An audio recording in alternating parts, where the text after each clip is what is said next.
오늘 말씀의 제목은 낮아지시고 보여주시는 위로라는 제목으로 말씀 나누기를 원합니다. 우리가 성탄절이 되면 많이 기뻐합니다. 그리스도인들도 많이 기뻐해야 된다 우리가 생각하는 것이죠. 그런데 성탄절이 왜 기쁜지 우리가 한번 생각을 해봐야 됩니다. 대부분 다 그냥 분위기에 젖어서 연말의 어떤 분위기와 성탄절의 분위기에 젖어서 즐거워하는 경향이 굉장히 많습니다. 그런데 그리스도인들은 분명히 달라야 돼요. 다른 방식으로 기뻐해야 되는데 왜 기쁜지를 똑같이 보기 때문에 그냥 분위기에 젖어서 하나님 앞에 서기보다는 어떤 그 성탄절의 의미보다는 오히려 성탄 이브 24일을 더 강조하는 것이 우리 시대의 모습입니다. 그렇기 때문에 예수님께서 우리에게 오신 그날은 정작에 우리가 모이기에 힘쓰고 또 하나님께서 우리의 오심의 의미를 부각하기보다는 우리가 누리는 데만 급급하는 경향이 굉장히 강하다라는 것이죠. 과연 주님께서 그렇게 오셨냐?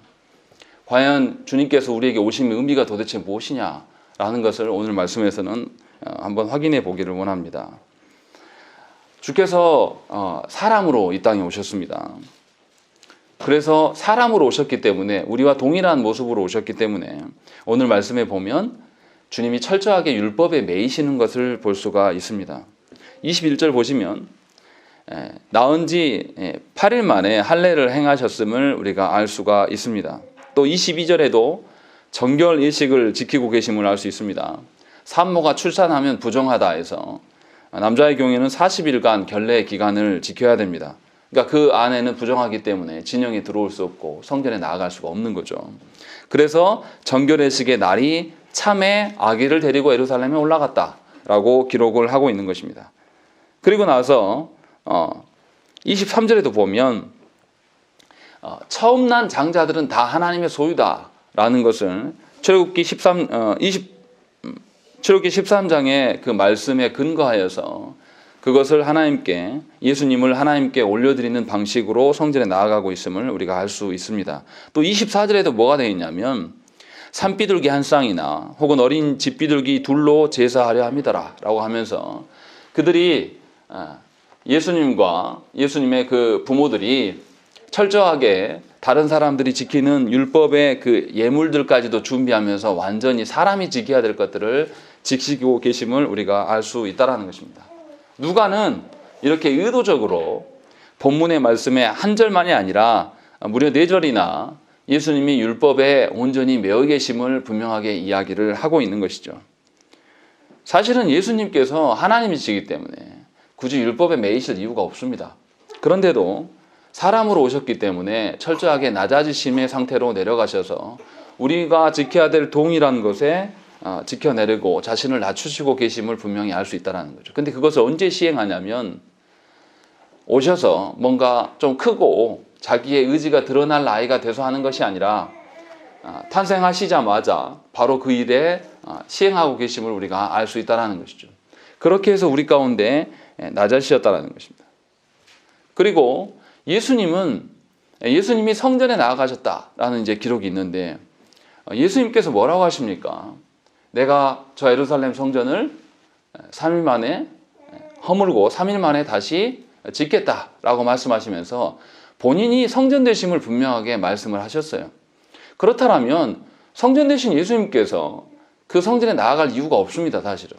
그런데 건물인 돌로 지어진 그 성전에 예수님이 나아가고 계심을 보면 예수님 무엇인가 그러실 필요 없는데 의도적으로 그 일들을 하고 계신다라는 것을 우리가 알 수 있다는 것입니다. 이렇게 일단 주님이 낮아지고 계신다라는 것이 누가는 언급을 하고 있는 것이고, 그리고 난 다음에 오늘 본문에 두 사람이 나옵니다. 한 사람은 시므온이고 한 사람은 안나예요. 그러면서 이 두 사람을 성전에서 만났다라고 분명히 성경에서는 기록하고 있다는 것이죠. 그런데 특이한 점은 무엇이냐면 시므온이 성전에 나아가는 과정을 25절과 27절까지 이렇게 이제 언급을 하고 있습니다. 그런데 잘 보시면 계속 반복되는 언급이 있습니다. 25절에도 보면 성령이 그 위에 계시더라.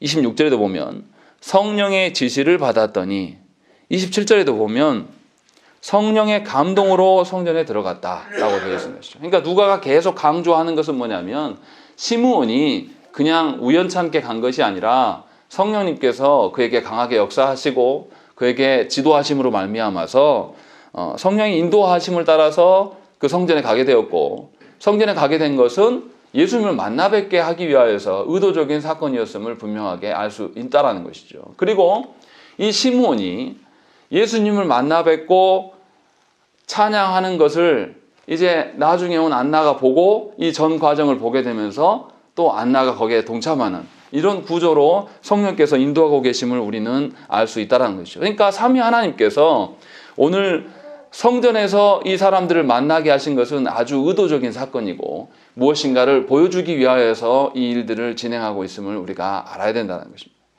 그러니까 우리가 25일이 돼서 이 자리에 예배드려 나오는 것은 그냥 의뢰의 해년마다 해왔기 때문에 행하는 그런 것이 아니라는 것입니다. 분명하게 삼위 하나님의 계획 속에 있는 것이고 삼위 하나님 앞에 서는 자들이기 때문에 우리는 하나님께 물어야 돼요. 아무런 생각 없이 나오는 것이 아니라 우리가 성탄의 분위기에 휩쓸려서 나오는 그런 개념이 아니라 삼위 하나님의 인도하심 따라서 우리가 서 있는 것을 분명히 알아야 된다는 것이죠. 그렇다면 하나님께서, 삼위 하나님께서 이렇게 태어나신 예수님과 또 시므온과 안나를 만나게 하신 이유가 도대체 무엇일까라는 것을 우리가 이제 보아야 되겠습니다. 그렇지 않으면 사실은 이 의미가 없는 거죠. 그런데 오늘 말씀에 보면 시므온을 뭐라고 이야기하고 있습니까? 25절 말씀 우리 한번 읽겠습니다. 25절 읽겠습니다. 시작. 예루살렘에 시므온이라 하는 사람이 있으니 이 사람은 그리로 보고 경건하여 이스라엘의 위로를 기다리는 자라. 성령이 그 위에 계시더라. 예, 시므온에 대해서 이 사람에 대해서 알 필요가 없을 것 같은데 누가는 이 사람이 어떤 사람이다라고 기록을 하고 있습니다. 근데 시므온만 그런 게 아니라 뒤에 이제 안나도 언급할 텐데 안나도 어떤 사람이다라는 것을 구구절절 다 설명을 하고 있어요. 뭔가를 설명하려고, 사실 예수님의 탄생하심과 그 이후의 기록이라면 예수님이 주인공이셔야 돼 맞는데 누가는 이상하게도 사람에 대한 어떠한 것들을 기록하고 있는 것입니다. 그런데 그 시므온이 어떤 사람이냐면 뭐 다른 것은 다 그러려니 해요. 의롭고 경건하다라는 거 다 이해됩니다. 그런데 정말 특이한 이야기를 해요. 뭐라고 되어 있냐면 이스라엘의 위로를 기다리는 자다라고 되어 있다는 것이죠. 이스라엘의 위로가 도대체 무슨 의미일까요? 그리고 또 시므온은 그리스도를 보기 전에는 죽지 아니하리라라는 성령의 가르침을 받았다라는 것이죠. 그러니까 무엇인가 이스라엘의 위로와 그리스도와 연계되어 있는 이야기를 우리가 추측할 수 있는 것이고, 이런 상황 속에서 시므온이 주님을 만난 것입니다. 그러면 그 이스라엘의 위로라는 의미가 무엇인지를 우리가 알아야 됩니다. 이스라엘의 위로라는 의미를 우리가 알아야 되는데, 이 말은 이사야 40장 1절과 2절 말씀에 나와 있는 이야기입니다. 제가 읽어드리겠습니다. 너희의 하나님이 이르시되 너희는 위로하라. 내 백성을 위로하라. 너희는 예루살렘의 마음에 닿도록 말하며 그것에 외치라. 그 노역의 때가 끝났고 그 죄악이 사함을 받았느니라. 그의 모든 죄로 말미암아 여호와의 손에서 벌을 배나 받았느니라 할지니라 하시니라. 이렇게 기록하고 있습니다. 무슨 말이냐면 이사야서 40장의 말씀은 이스라엘이 하나님께 불순종하여서 하나님의 진노로 하심으로 말미암아서 이들이 포로 생활로 끌려갔습니다. 그런데 이제 포로 생활이 끝나감을 하나님께서 선언해 주시고 포로 생활에서부터 귀환하게 될 것, 이것에 대한 이야기를 하고 있는데, 그냥 언급하는 것이 아니라 포로 생활을 귀환하게 하실 메시아가 너희 가운데 오실 것이다 라는 이야기를 하면서 이것이 이스라엘의 위로라고 말씀하고 있다는 것입니다. 그러니까 이스라엘에게 전통적으로 역사적으로 이스라엘에게 위로는 뭐냐면 그들의 구원자이신 메시아가 오심으로 말미암아서 이스라엘이 해방되어진 날, 이스라엘이 자유를 누릴 수 있는 그런 날이 됨을 이야기를 하고 있다는 것이죠. 그러니까 중요한 것은 이스라엘의 위로는 메시아가 오셔야 돼요. 이것이 이들의 생각이라는 것이죠. 그래서 시므온은 이 날을 고대하고 있는 것입니다. 역사적으로 우리는 이스라엘 역사에 무관심하지만 이스라엘 역사를 다시 살펴보면 이런 거죠. 하나님께서 약속의 땅에서, 가나안 땅에서 하나님과 함께 거주하면서 동행하면서 하나님의 나라를 이뤄갈 것들을 하나님 요청하셨지만 사실은 이스라엘 역사 가운데 그 기한은 매우 짧았습니다. 다윗 왕 시절 정도만이고 나머지는 다 배반의 역사를 갖고 있고 오랫동안 참으시던 하나님께서 그들을 바벨론에 팔아 넘기셨어요. 그리고 그들이 노예가 되었죠. 그래서 바벨론으로부터 이들이 돌아오면 이제 모든 회복이 다 될 것이다 라고 이들이 기대했어요. 그런데 그들이 돌아왔을 때 회복이 됩니까? 안 됩니까? 되지 않아요. 그 뒤에 또 헬라에게 정복당하고 또 현재는 시몬이 처해 있는 상황 속에서는 로마에게 짓밟혀 있는 상태라는 것이죠. 그러니까 이들이 생각하기에는 메시아가 지금 오셨습니까? 아직 안 오셨습니까?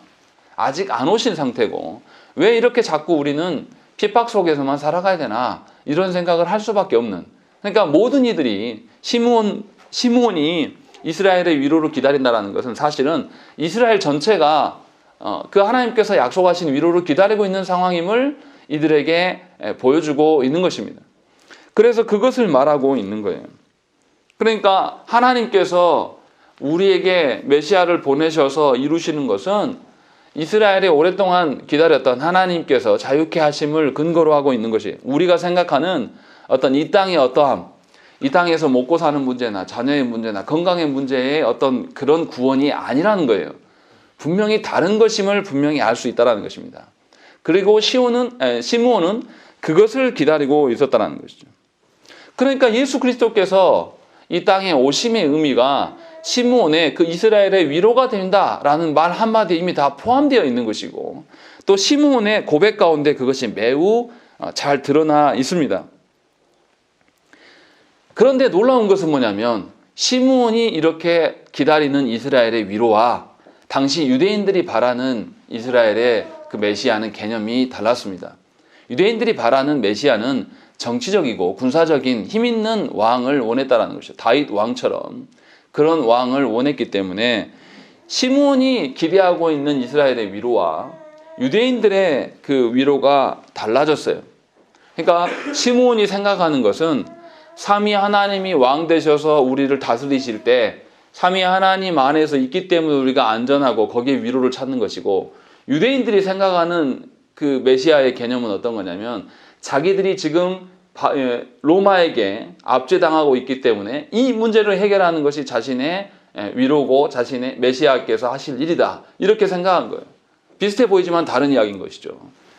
시므온은 하나님의 임재로 말미암아 하나님의 영광으로 말미암아 자신의 자유함과 자신의 안위를 노래했고, 유대인들은 자기들의 상황의 논리에 따라서 자신의 문제 해결해 주는 메시아를 소망했다는 것이죠. 그리고 이 시몬이 무엇을 고백합니까? 31절과 32절에 우리 30절부터 읽겠습니다.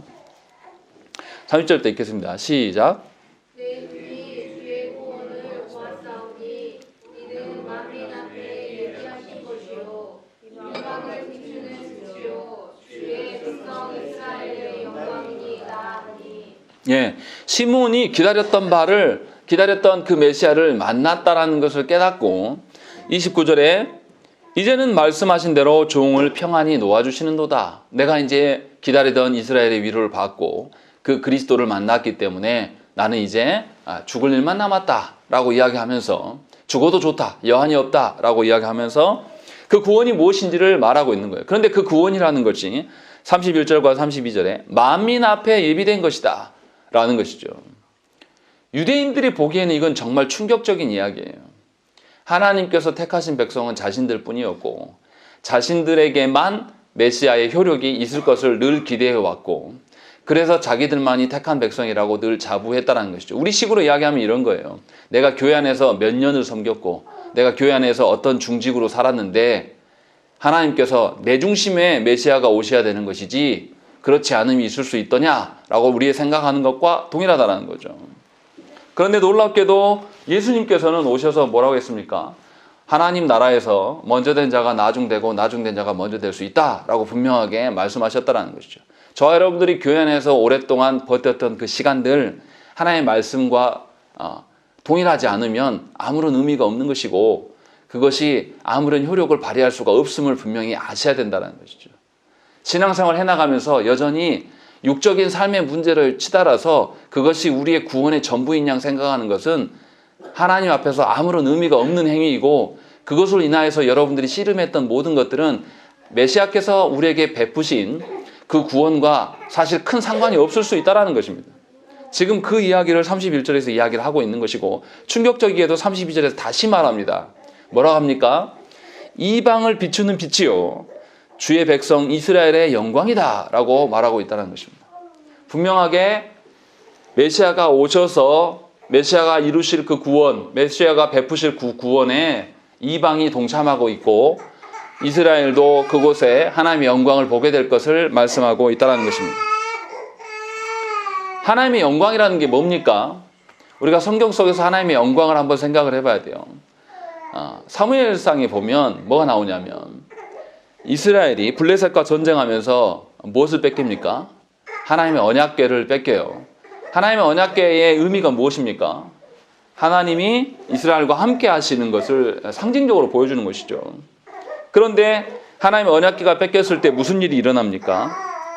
엘리 제사장의 며느리가 아기를 낳다가 죽어요.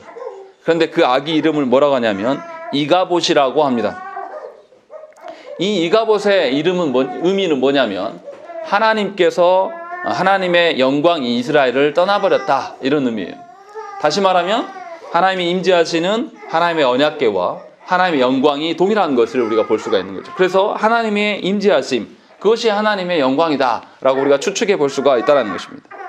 그래서 이스라엘 백성들이 생각하는 이 이스라엘의 영광이라는 의미는 뭐냐면, 하나님께서 우리 가운데 오셔서 우리 가운데 임재하신다라는 의미라는 거예요. 다시 말하면 예수 그리스도께서 사람 되어 오신 그 자체가 하나님께서 다시 이스라엘을 용서하시고 이스라엘과 함께 동거하기를 원하셔서, 원래 하나님께서 애굽에서 그들을 건지셔서 언약을 주시고 가나안 땅에서 함께 살기를 원하셔서 가나안 땅에 들어가라고 말씀하셨어요.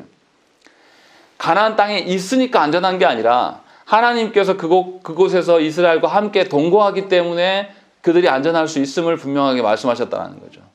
그래서 예수께서 우리 가운데 오심이라는 것은 두 눈으로 육신을 입고 확실히 확연하게 볼 수 있게끔 오셨다는 것은 너무나 확증적인 것이고, 이것이 유대인들이 기대해야 될 일이라는 것입니다. 아까도 말씀드렸지만 이스라엘의 역사 가운데 하나님이 부재하심으로 말미암아 그들이 경험했던 것은 무엇입니까?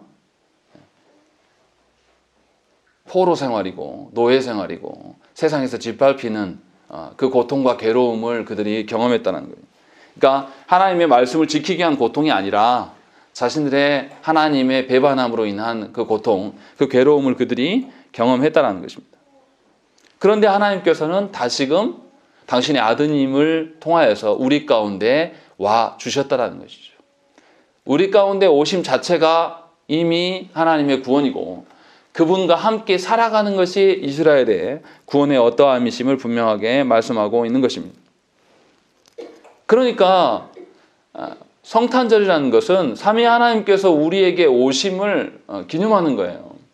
삼위 하나님께서 내 삶의 곳곳에 면면에 여전히 함께 살아가시는가, 그것으로 인하여서 저와 여러분들이 기뻐하는 것인가 생각을 해봐야 된다는 것이죠.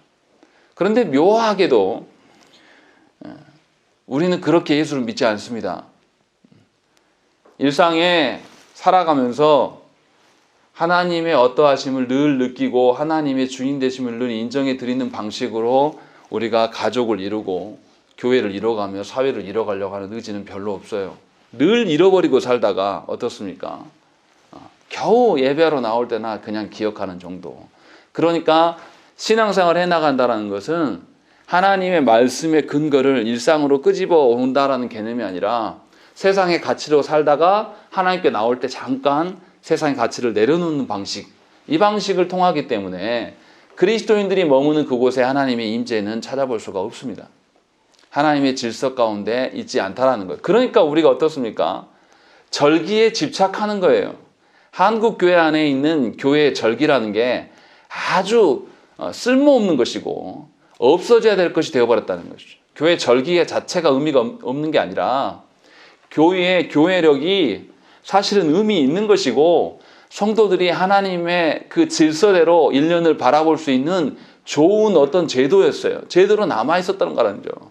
그런데 우리가 타락함으로 말미암아서 다른 때는 하나님을 생각하지 않고 이 절기 때만 하나님께 특별화시키는 그런 방식으로 교회가 이 교회력을 남용했습니다. 그래서 어떻게 됩니까? 예수님이 예루살렘 성에 입성하시는 그 절기는 지키지만 정작 고난 가운데 서신 예수님, 고난 주간, 예수님이 그 고난 당하심에 대해서는 우리가 동참하지 않는단 말이에요. 성경에 있는 제자들 역시도 예수님이 예루살렘에 입성할 때 수많은 사람들이 나와서 다윗의 자손이여, 자신들을 구원해달라고 하나님의 이름을 얼마나 불렀습니까? 그런데 그들이 예수님이 재판받는 과정에서 그들이 돌변하죠. 그들의 입술이 이제는 뭐합니까? 예수님을 십자가에 못 박아라 라고 말하는 자들이 되는 것이고, 또 예수님을 따랐던 제자들 역시도 그곳에 서지 않는 형태가 되었다는 것입니다. 우리도 똑같다라는 거예요. 왜 우리 교회가 성탄절에 화려함 같은 것을 아예 하지 않습니까? 그것을 그렇게 예수님의 오심을 기념하고 어떻게 하는 게 나쁜 게 아니에요. 문제는 뭐냐면 사람이에요. 교회가 성탄절을 의미하는 바에 그 의미를 잊어버리고 성탄절의 분위기에 취해서 백화점에서 하는 성탄의 어떤 그런 것을 보고 우리 교회는 그거보다 더 덜 화려함에 대해서 그런 비교를 하고 있는 형편없는 상황이 우리 가운데 벌어지기 때문에 이 모든 것을 멈추는 겁니다. 우리가 정말로 하나님 앞에서 올바르게 서고 하나님과 동행하는 살아가는 삶이 우리의 일상이 될 때는 다시 해야죠. 하나님을 찬양하고 하나님 오심을 기뻐하고 우리가 즐거워해야죠. 그러나 지금 그러진 못해요. 한국 교회 안에서 성탄절 뭐 합니까? 성탄 2부 행사하고 그때 뭐 합니까? 우리들 좋아하는 거 하잖아요. 정말로 하나님이 기뻐하시는 거 연극하고 찬양하고 하는 거 장년들은 하십니까? 장년들 안 해요. 하기 싫거든요. 하나님 앞에서 어린아이고 싶은 마음 전혀 없거든요. 아이들만 무대에 올려 세워요. 그리고 그거 구경하고 갑니다. 그리고 잘한다 하고 가요. 하나님은 어디 계십니까? 교회가 그것을 하면서 성탄을 지켰다라고 생각해요. 그래서 24일 저녁에 불태워버립니다. 그리고 정작 25일 날 아침에는 어때요? 밤새 불태우고 왔기 때문에 25일 아침에 왔을 때는 다 지쳐 있는 것이죠. 이런 식으로 성탄절을 맞이해요. 주님의 오심이 어디 있습니까? 우리 가운데 정말로 이 시므온이 고백하는 것처럼 예수의 오심이 이방을 비추는 빛이라는 것을 우리가 믿습니까? 또 예수님께서 오심이 정말 여러분들의 가정 안에 오심입니까? 이것을 우리가 한번 돌아봐야 된다는 것이죠. 주님은 이처럼 자신의 오심의 의미를 십자가에 달리셔서 가까워질 때 가르친 게 아니라 이미 태어나자마자 율법에 철저하게 율법 밑으로 기어 들어가셔서 자신을 낮추심으로 자신이 어떠한 존재인가를 분명하게 드러내셨습니다. 자신이 어떤 방식으로 그들 가운데 임재하고 계신가, 그들의 위로가 무엇인가를 분명하게 드러내 보이셨어요.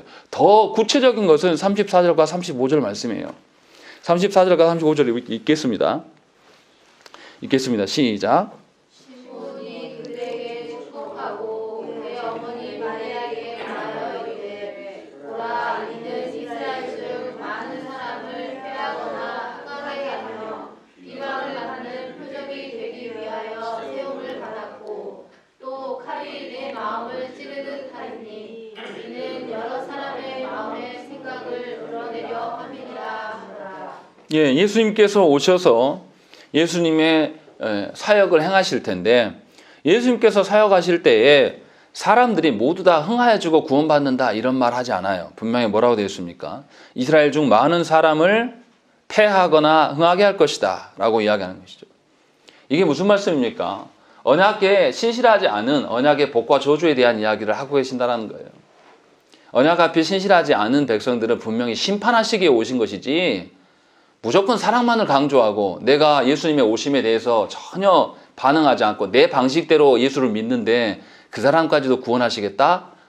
그런 것이 아니라고 분명하게 시므온이 말하고 있고, 또 뭐라고 합니까? 예수님께서 패하는 사역에 하시기 때문에 비방을 받는 표적이 될 것이다. 예수님께서 얼마나 고난 당하실 것들을 말씀하고 있는 것이고, 또 35절에 또 칼이 네 마음을 찌르듯 하리니, 마리아의 마음을 괴롭게 할 것을 말씀하고 있는 것이죠.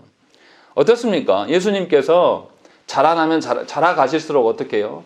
예수님이 12살 때 성전에 갔을 때 예수님 잃어버리죠. 근데 예수님 어디 계십니까? 성전에 가 계시는 거예요. 그리고 그들과 유대인들과 말씀을 논하고 계심을 확인해요. 그때 어미의 마음이, 자녀를 잃어버렸던 그 마음에 그 고통이 있었을 것입니다. 그런데 이 마리아가 이 말씀을 기억했을지는 약간 의심이에요. 왜냐하면 예수님께서 공생의 사역을 시작할 때 마리아와 다른 가족들이 예수님 보고 뭐라 그랬습니까? 미쳤다 그랬어요. 예수님의 사역을 보면서 전혀 이해하지 못하고 미쳤다고 하면서 예수님을 가르치는 것을 중도에 끌어내리려고 예수님 찾아온 그런 기록들이 나타난다는 거죠. 다시 말하면 분명하게 예수님은 이 땅에 오셔서 우리 만족과 우리 흥하게 하시기 위해서 오심이 아니라는 것을 분명하게 말씀하고 있는 거예요. 그래서 고통당하시고 고난당하실 것들을 분명하게 태어나자마자 정결의 시기 40일이 지나서 이제 성전에 갔을 때 이미 밝혀주고 있고, 이것을 시몬을 통해서 다 알려주셨다라는 것이죠. 그런데도 마리아를 비롯하여서 많은 사람들이 예수님의 사역을 몰라요. 예수님이 실제로 자신의 죽고 부활하심에 대해서 제자들이 가르쳤을 때 제자들이 듣습니까? 안 들어요. 아무도. 놀랍게 안 듣는 것이죠. 그런데 그 안 듣는 사람들이 저와 여러분이라는 것이죠. 예수님께서 일찍이 우리를 구원하심의 의미가 이 땅에서 왕이 되고 이 땅에서 군림하려고 부르심이 분명히 아니라고 이야기를 하고 있는데, 오늘날 한국교회 안에서 이 땅에서 잘됨이 하나님의 복이라고 이야기를 하고 이 땅에서 승승장구하는 것이 하나님의 어떤 구원이다라고까지 말하는 그런 상황 가운데 우리가 놓여 있고, 주님이 그렇게 오심을 우리가 알아들어야 되는데 알 길이 없다라는 거예요. 정말 심각한 상황이에요. 십자가가 이렇게 많고 십자가 밑에서 많은 사람들이 예수님의 오심을 기뻐하고 자기들 나름끼리 이것저것 하고 있는데, 과연 주님의 오심의 의미를 우리가 알고 있냐 이 말이죠. 주님의 그 고난당하심과 주님의 그 사역의 방향성을 우리가 알고 따라가냐 이 말이에요. 고난당하는 일, 여러분들의 자녀들 그 고난의 길에 내어주시기를 원하십니까? 대답을 해보세요. 우리가 예수 왜 믿습니까? 주님의 고난당하신 그 길을 걸어가려고 믿는 거예요. 주께서 그 고난의 길을 걸으셔서 하나님 나라의 가치를 쫓아가시기 위한 그 길을 우리가 따라 걸어가는 것이 신앙생활이에요. 예수 믿는 것이에요. 그런데 그것이 아니라 내 만족과 내 위로를 구하는 것이 예수 믿는 것이냐, 우리가 깊이 생각을 해봐야 된다는 것이죠. 그것을 시몬이 말해주고 있어요. 그리고 나서 또 바로 이어지는 말씀이 안나에 대한 이야기가 나옵니다. 이 안나는 남편과 딱 7년 살았다라고 되어 있어요. 그리고 과부로 쭉 살아서 84세가 되었다라고 되어 있습니다. 할머니예요, 할머니. 그런데 이 할머니가 과부로 산 할머니, 과부가 당시에 어떤 존재입니까? 우리 시대하고 달라요. 과부가 홀로 있으면 어떻게 해요? 이 남자 저 남자 건드려보고 또 경제적인 것도 궁핍하니까 굉장히 어렵게 살았단 말이에요. 생각해서요. 남편의 그늘 밑에서 딱 7년 살았어요. 당시에 결혼 몇 세 때 하냐면 10대 초반에 합니다. 다인이 나이면 결혼 이미 했어요. 그런데 남편하고 딱 7년 살고 과부로 살았단 말이에요. 그럼 20대 초반까지 남편의 보호 아래 있었고 그 뒤로는 남편의 보호 가운데 없었다는 것입니다. 홀로 살았다는 거예요. 그럼 홀로 살 때 얼마나 수많은 남자들이 무시하고 깔보고 겁탈하려 하고 얼마나 많은 일들이 있었겠습니까? 그런 힘들고 고된 인생을 산 여인이 뭐라고 합니까? 37절 말씀 우리 한번 읽겠습니다. 시작. 과부가 되고 84세가 되었더라. 이 사람이 성전을 떠나지 아니하고 주야로 금식하며 기도함으로 섬기더니. 뭐라고 되어 있냐면 이 사람이 성전을 떠나지 아니하고 주야로 금식하며 기도함으로 섬겼다라고 되어 있는 것이죠. 이 여인은 남편이 없어요. 남편의 부재로 인하여서 심한 고통과 괴로움 속에 있었어요. 그러나 이 여인이 포기하지 않고 늘 하나님께 구하는 자로서 서 있었다라고 있는 것입니다. 이 여인에게 누가가 일부러 숫자를 밝히고 있어요. 남편과는 7년, 그리고 과부로 84년을 산 사람이다라고 이야기를 하고 있는 것입니다. 성경에서 숫자는 어떤 의미를 포함하는 것입니다. 내포하고 있어요. 성경의 히브리어의 그 알파벳의 순서를 따라서 숫자의 개념들이 등장합니다. 마태복음 1장에 있는 그 42대의 족보가, 사실은 족보가 42대가 넘어가요. 근데 42대 일부러 맞춰서 계산하는 것이 무엇인가를 드러내려고 그런 숫자 노름을 하는 겁니다. 요한계시록에 나오는 것도 숫자들도 그런 의미를 포함하고 있어요. 내포하고 있습니다. 오늘 말씀에 굳이 숫자의 의미를 살펴보면 이런 거예요. 7이라는 것은 충만한 완전수를 이야기를 하고 있습니다. 그런데 84는 뭘까? 굳이 우리가 이것을 해석해 보자면 12 곱하기 7 하면 뭡니까? 84입니다. 그러니까 이 이스라엘이 12지파가 12가 12지파를 나타내는데 이 12지파인 이스라엘이 남편 없이 산 세월이 이제 이미 다 꽉 찼다 이런 의미예요.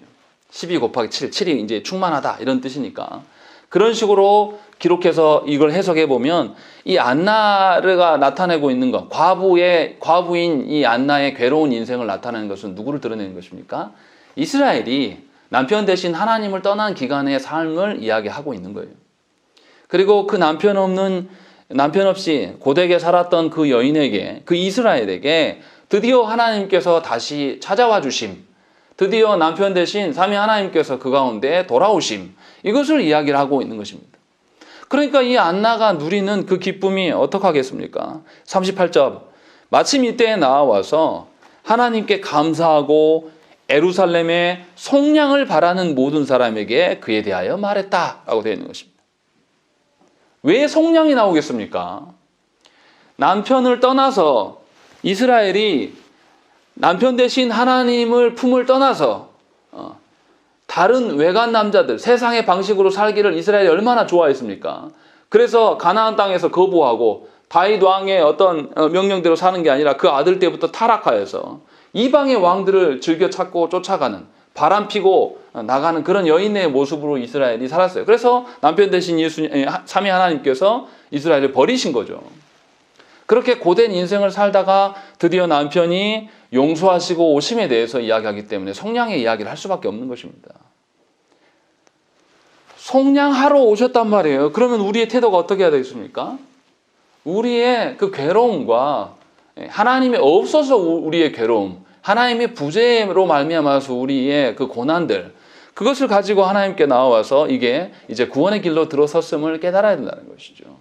그러니까 우리는 이제는 삼위 하나님과 살아가는, 남편 대신 삼위 하나님과 함께 살아가는 그런 존재가 되었다는 것이죠. 그것을 보여주는 것이 성탄절의 사건이고 예수께서 이 땅에 성육신에 오신 사건이고, 그렇기 때문에 우리는 일상의 모든 영역이 삼위 하나님, 남편과 항상 살아가는 사람이에요. 남편이 여러분들과 동행하고 살고 있는데 여러분들이 마음대로 삽니까? 먹고 싶은 거 마음대로 먹고 자고 싶을 때 마음대로 자고 남편에게 이것이 해줘 저거 해줘 이러기만 삽니까?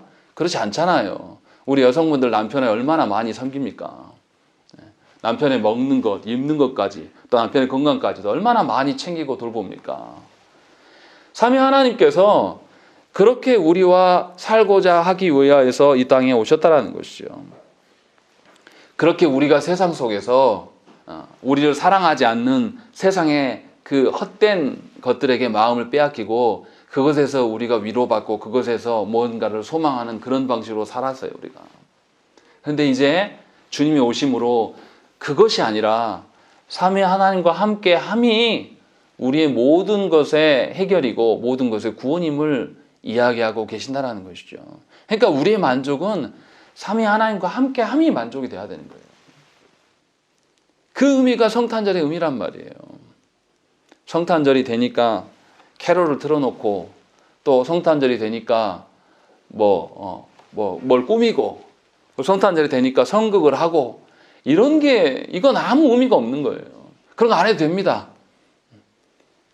삼위 하나님께서 우리와 함께 살아가고 계심, 삼위 하나님께서 내 남편 되셔서 내 모든 그늘막이 되어주심, 이것이 우리에게 충분한 이유와 만족이 되어야 한다는 것이죠. 그것을 기념하는 것이 주께서 오심이에요.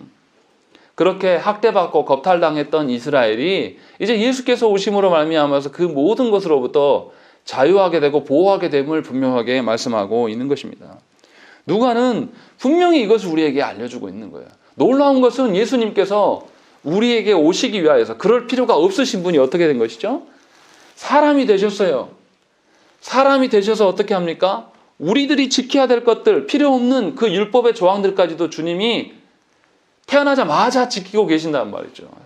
아무 무가치한 그 율법을 우리 때문에 우리 눈높이에 맞추셔서 당신이 누구인가를 우리가 전혀 알아보지 못하니까 우리의 눈높이로 낮아주셔서 그 율법 밑으로 기어 들어가셔서 우리에게 눈높이 맞추면서 알려주시고 계세요. 그것도 부족해서 시므온과 안나를 들어서 사용하심으로 말미암아서 예수님이 이런 구원자이시다라는 것을 이스라엘에게 고지하셨다는 것입니다. 그런데도 나는 하나님 몰랐습니다. 나는 하나님에 대해서 신앙생활이 이런 건지 몰랐습니다. 우리가 핑계할 수 있습니까? 복음을 전하고 성경 공부를 하고 가르치면 항상 나오는 반응이 그거예요. 자기 변호하고 있는 겁니다. 우리는 그래요. 하나님께서 그렇게라도 알게 하심, 그렇게 처음부터 이 땅에 오셔서 낮아지셔서 우리를 위하여서 그렇게 오심에 대해서 집중하는 것이 아니라 우리는 계속해서 내 핑계, 나는 지금까지 몰라서 그랬어요. 누가 그거를 하나님께서 모르십니까? 여전히 변호하는 이유는 뭡니까? 여전히 하나님 없이도 자기가 앞가림할 수 있다라고 생각하는 거예요. 아주 교만한 행토라는 것이죠.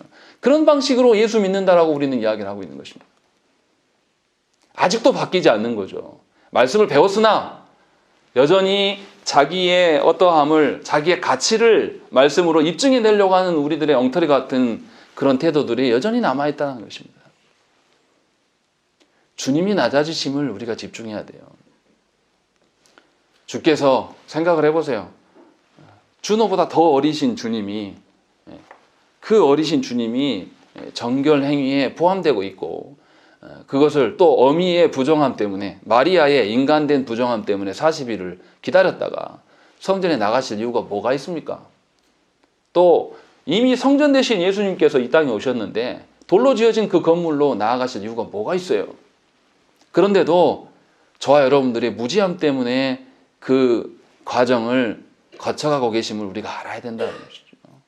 그렇게 우리 가운데 찾아오셨어요. 그러면 우리가 그 예수님 앞에서 우리 자신을 드러내고 우리가 높아지려고 하는 것이 합당한 겁니까? 여전히 나를 주님이 몰라주신다라고 말하는 것이 합당한 거예요? 여전히 인생에서 고난과 괴로움을 주님이 몰라주시니까 우리가 울고불고 하면서 악다고 쓰고 기도하는 것이 합당한 것입니까? 그보다 더한 것을 하셨는데 왜 모르시겠습니까? 그렇게 우리를 만나주시기 위하여서 율법의 그 저주받은 율법 아래로 우리가 지키지 않아서 율법의 저주 가운데 있는 그 속으로 내려오셔서 기어 들어오셨는데 왜 모르시겠습니까? 그렇게 주님이 우리 가운데 찾아오셨다는 것이죠. 그럼 우리가 무엇으로 기뻐해야 되겠습니까? 주께서 오심이면 충분하지 않겠습니까? 주께서 그렇게 우리를 만나기 위하여서 우리처럼 무지해서 또 무식하면 용감하다고 우리 얼마나 고집스럽습니까? 말씀대로 살려고 해도 절대 안 살잖아요. 끝까지 내 것을 고집하고 내 것을 못 놓지 않습니까? 그런데도 주님은 여전히 기다려주시면서 우리에게 손내주시면서 우리 가운데 오셨다라는 것이죠. 그러면 저와 여러분들의 그 더러움에 집중할 것이 아니라 예수님의 오심에 집중하시면 되는 거예요. 이제는 예수께서 그런 방식으로 우리 가운데 오셨기 때문에 그 예수님과 동행하면서 살면 되는 거예요. 이것이 우리에게 주어진 것입니다. 일전에 우리가 고집스럽게 여전히 놓지 않는 것들, 이 모든 것까지도 다 이해하시고 주님께서 우리 가운데 오셨음을 아시고 그것으로 말미암아 우리가 기뻐하는 자들이 되어야 한다는 것이죠. 어떤 성탄 한절이 되니까 무엇을 꼭 해야 되고 뭐 어떤 분위기를 내고 이런 방식이 아니라 정말로 저와 여러분들이 삼위 하나님께서 우리 가운데 찾아오심의 의미를 다시금 생각을 해보셨으면 좋겠습니다. 정말로 우리가 해년마다 맞이하는 성탄절인 것인지, 그렇다면 과연 우리가 날이 갈수록 삼위 하나님과 교제함이 익숙해지고 그 삼위 하나님에 대한 사랑들이 점점 더 커져가는 존재인가를 돌아보셔야 됩니다. 그렇지 않고 반복되어지는 성탄절이라는 것은 우리를 더 악하게 만들 뿐이고 더 고집스럽게 만드는 것뿐이라는 것이죠. 그래서 저와 여러분들이 분명히 삼위 하나님 한 분만으로 즐거워하기를 소망하십시다. 그리고 그러한 삶을 살기를 간절히 축원합니다. 함께 기도하겠습니다.